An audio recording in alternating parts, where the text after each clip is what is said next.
हमने एक खबर आपको बताई थी आज से एक सप्ताह पहले कि कहीं ना कहीं लालू प्रसाद यादव अपनी बीमारी और अस्वस्थता के कारण पार्टी का कमान तेजस्वी यादव को देना चाहते हैं और 22 तारीख को जब कार्यकारिणी की बैठक होगी तो ये कार्यभार जो है वो पूरी तरह से तेजस्वी यादव को दे दिया जाएगा और पार्टी वैसे भी वो चला रहे हैं। लेकिन इसके साथ साथ अब परिवार में भारी विवाद की बातें सामने आ रही हैं। कहा यह जा रहा है कि राष्ट्रीय अध्यक्ष बनाने की बात पर पूरी तरह से परिवार में विद्रोह हो गया। हालांकि आपको पता होगा कि हाल फिलहाल में तेज प्रताप यादव जिस तरह से मुखर होकर के गुस्साए थे और उन्होंने विद्रोह कर दिया था, उसके बाद उनको समझाने में कहीं ना कहीं लालू प्रसाद और राबड़ी देवी सक्षम हो गए और उनको समझाने के बाद वो शांत पड़े हुए हैं। हालांकि वो राजनीतिक क्रियाकलापों से अपने आप को दूर रखे हुए हैं, लेकिन कहा जा रहा है कि भीतर खाने में उन्हें समझा दिया गया और उनके अधिकारों की चर्चा अलग से कर दी गई है कि उनका क्या क्या अधिकार होगा, उन्हें किस तरह से हिस्सेदारी दी जाएगी। लेकिन इसके सबसे बड़ी बात यह है कि मीसा भारती को लेकर के जिस तरह की बातें आ रही हैं कि मीसा भारती की जगह तेजस्वी यादव अब चाहते हैं किसी और को कमान देना, इन बातों को लेकर के कहीं ना कहीं अब परिवार के भीतर विद्रोह की स्थिति आ गई है। इन सारे विद्रोह में आपने देखा कि किस तरह से उनकी शादी के बाद मामा साधु यादव मुखर होकर के सामने आए थे और उन्होंने बहुत सारी बातें कह दी। अब जबकि राजद अध्यक्ष लालू यादव और राबड़ी देवी के भाई जिस तरह से साधु यादव ने अपने भांजे तेजस्वी यादव के बारे में कई बातें कही है, उन्होंने एक भविष्यवाणी और कर दिया है। उन्होंने कहा है कि सीएम का बेटा कभी भी सीएम नहीं होगा।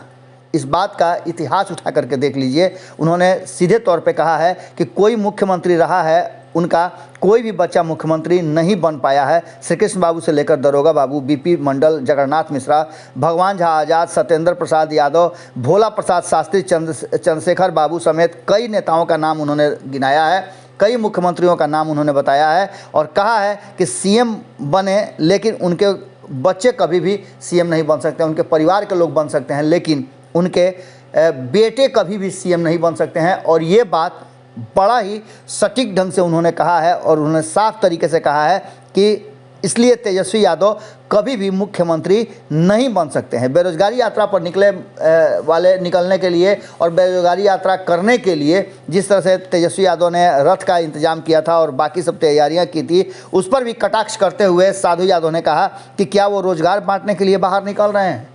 अगर उनमें क्षमता है तो निकल करके रोजगार बांटे ना।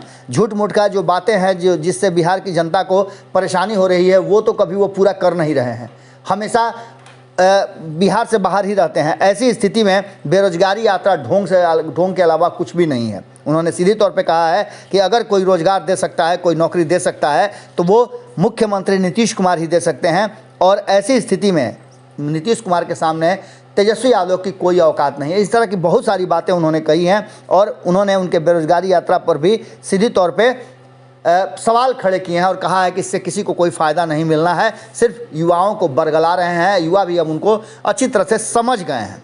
इन सब बातों के बीच अब एक बात तो तय नज़र आ रही है कि कहीं ना कहीं परिवार में एक बड़ा विभाजन होता नज़र आ रहा है। देखना होगा कि लालू प्रसाद और राबड़ी देवी, जो कि एक दिल्ली में और एक पटना में, एक बेटी के साथ और एक छोटे बेटे के साथ, सबसे बड़ी बेटी और सबसे छोटे बेटे के बीच में माता पिता दोनों बट गए हैं। एक पटना में है, एक दिल्ली में है और अब परिवार में विद्रोह की स्थिति खुल करके सामने आ गई।